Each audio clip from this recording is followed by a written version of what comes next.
Ah, yes, Oceanside, with its sunny beaches, new tourist attractions, lovely community, and of course, the Rosicrucian Temple.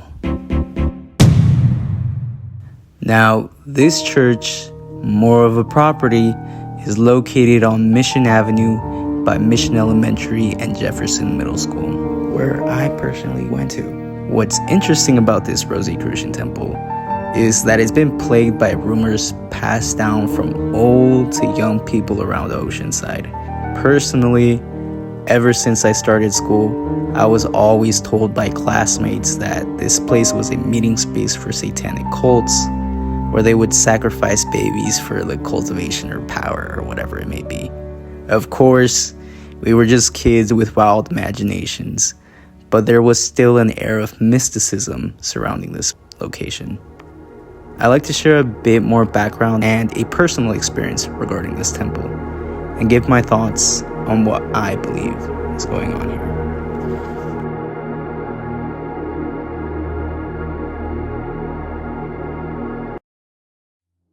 What exactly is Rosicrucianism? The Rosicrucian order, as it's officially known today, traces its roots back to Europe in the early 1600s. It started with a series of mysterious manifestos that talked about secret knowledge, alchemy, and spiritual enlightenment. The name Rosicrucian comes from the symbol of the rose and the cross, which represents the blending of science, philosophy, and spirituality. Now, the Rosicrucians aren't a church in the traditional sense. Instead, they see themselves as a kind of mystical school.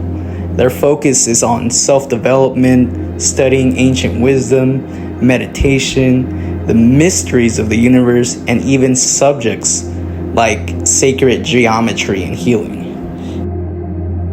They built temples, study centers, and even a large headquarters in San Jose, California, which still exists today and includes a Rosicrucian Egyptian museum. So when we look at the Oceanside Temple, it wasn't built for anything dark or sinister.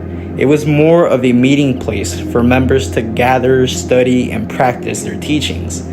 Still, because of its mysterious appearance and the fact that not many people knew what went on inside, it became the perfect target for wild stories and rumors. But even with all that history, Rosicrucianism has always carried an air of mystery. Back in the 1600s, when the first Rosicrucian texts were published in Europe, they caused a huge stir.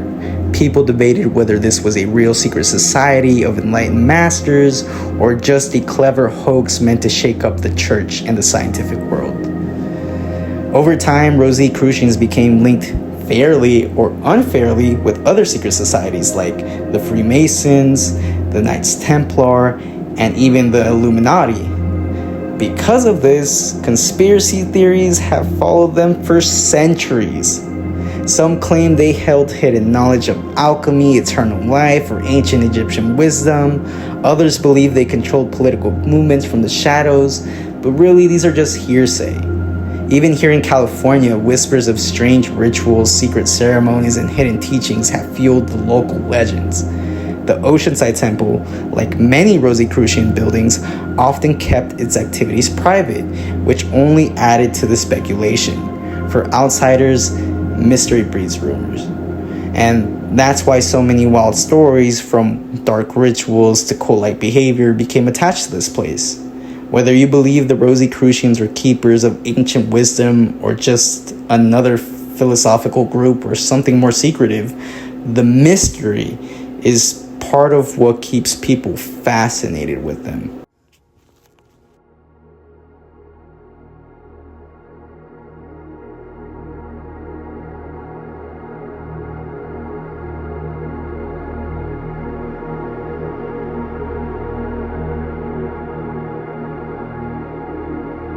We headed over on a sunny afternoon, curious and a bit excited to see if any of the mystery we heard about was actually true. As we walked around, we were honestly in awe. The temple grounds are beautiful. There are these mysterious buildings like a healing temple, a meditation center, and even a cafeteria. It was almost like a little neighborhood where it seemed like people actually lived there on property, but nobody really confirmed that for us. It was all a little bit of a puzzle. And then right at the edge of the property, there's this old abandoned hotel. You look inside and it's like a scene from a ghost story.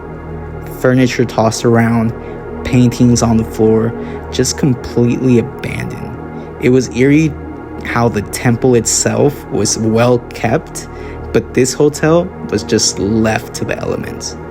And then came the real surprise. As we were exploring some trees in the back, we found this little hidden clearing arranged like in a circle. And right there on the center, we found a black mirror and this little ceremonial bowl. It looked like a ceremonial bowl. I may be looking too much into it, but that's just how it seemed to me. Just straight up something out of a ritual scene. Maybe there's more to these stories than we realized. Who knows? So after all that exploring and a few surprises, we finally got back home and checked our footage. And that's when we noticed something we absolutely did not expect.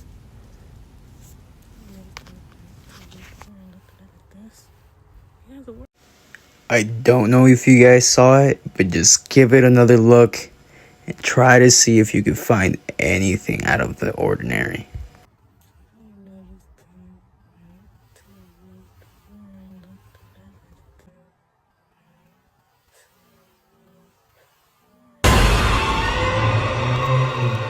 Now, I don't know if I'm tripping or if any of you guys see what I see, but from what I see, it seems like almost an apparition. When me and my girlfriend saw this, believe me, we both were scared shitless.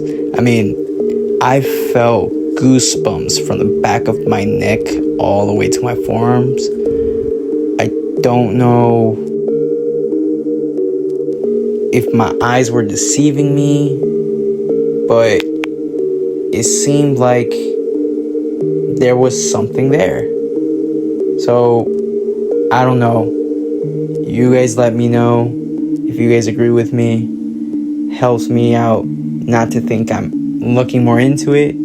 But, yeah. This is my own personal voyage through this Rosicrucian property. And believe me, I'd like to get more in detail about this, but this place is full of just questions. And hey, we need answers. So if you guys like this and if you guys want to see more about, scary stuff or anything, any mysterious stuff, just let me know and I'll be back.